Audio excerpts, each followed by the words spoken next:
What is it like walking in to meet the president of the United States, regardless of who he is, walking in, from a boy growing up in Lawton, Oklahoma, and the journey that we've just talked about that you've gone through, being a person of influence and whatever it is, and going and Cameron and OCU and JC Watts and everything, and being the speaker, and then you are walking through the door and the president of the United States is the other side of that door. Yeah. Take me to that feeling.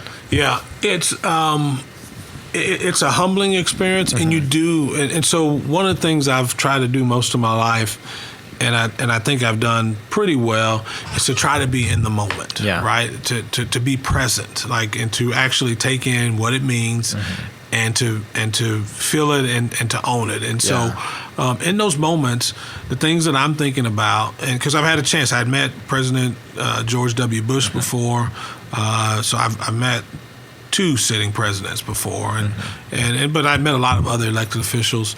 The things that it is humbling when you're meeting with the leader of the free world. I mean, you do recognize what that means, but it's also a reminder of, man, people are people. Right? Yeah. Like at the end of the day, we're all created in the image of God, and I think that's when I think about our society and the challenges we have, and there's so much about equality and equity and inequality and inequity, and I think we should work on making sure that people are valued for who they are and about the content of their character, not the color of their skin.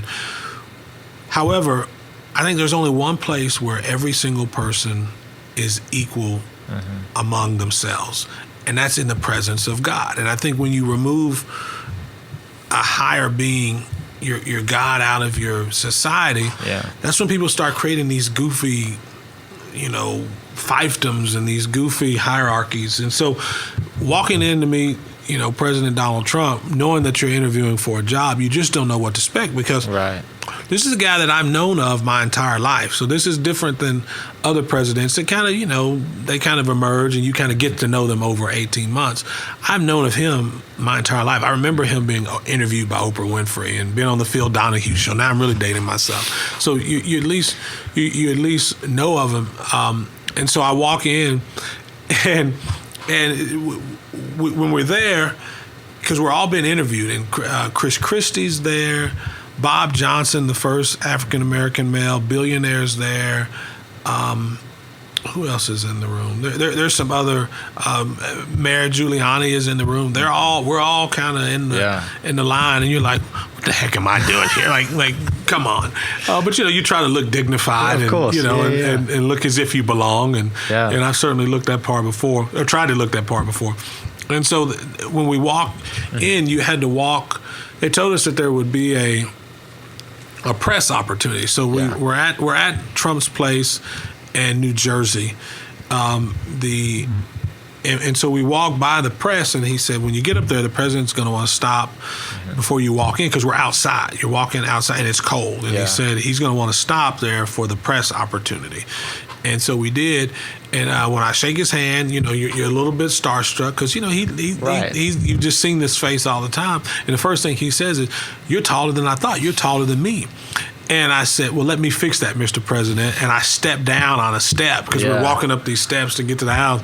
And we turned to the camera, and he said, boy, you really are good, And so, because I think I have he's a tall guy too. Yeah. And I think I have about an inch or a half an inch on him. And so in the picture, though, he looks like the tall guy for sure. But then we walk in, and there's this meeting. Now, I know Reince Priebus. Reince is a friend of mine. I've known him for years. That's who called me to interview with the president, that said, we think we could use your talents. And the president of the United States wants to meet with the president-elect. He wasn't sworn in yet as president, but he had been elected. So I walk in. Reince is there. And sitting behind the president was a gentleman, a young gentleman. And I thought, well, it must be an intern or, but he was sitting kind of behind him. Kind of almost in the shadows, kind of taking notes. And later on, I found out it's Jared Kushner, because I didn't know who Jared Kushner was at the time. So we had a great interview. I figured out very quickly He's a very fast-paced guy. He makes you feel like the most important person in the room. I mean, he's totally listening, and he's totally. Yeah. You can tell he's evaluating very, very quickly about your ability. Yeah. And I probably blew the interview a little bit. Rines didn't tell me exactly what I was being interviewed for. He said he wants to talk to me about a cabinet position. I was like, well, which one? Well, yeah. And he said, well, we'll see. We don't know yet. And he said, but before I walked in, he said, well, would you consider housing and urban development? And I thought, well, yeah, but in my mind, I'm thinking, I'm from Oklahoma, oil and gas state. Right. Yeah. I'm an enrolled tribal member, a state with tribal presence. I thought interior made sense. So when they asked me about, I probably blew the interview, as a matter of fact, because when he asked me about, the president said, well, what's your philosophy on HUD? And I said, well, funny you ask. I believe moving people from generational poverty in the middle class is the most important thing we can do because it changes people's lives. I said, however, being from an oil and gas state with a high presence of Native Americans, I really think interior has a lot of influence on people's lives. Keeping energy costs low, blah blah blah blah blah. So anyway, it was an amazing experience. So when you first get there, at first I told my wife before I left, I said, just being called, is like having that an amazing. Yeah. So first it's that I said then it was I think then I called her. I said, anything they offer, I'd just be honored to serve. It doesn't matter. Right. I said, but it quickly, your ego kicks in a little bit. And it's because then I was thinking, I could probably do Mike Pence's job. I'd make a pretty good VP, actually. So, it escalated very, very quickly. But at the end of the day, it was just amazing to be honored and got to meet a lot of amazing people. And every now and then I would get calls from kind of people in the circle about, what do you think about this? And I felt like I had a voice. So. Yeah. That's special.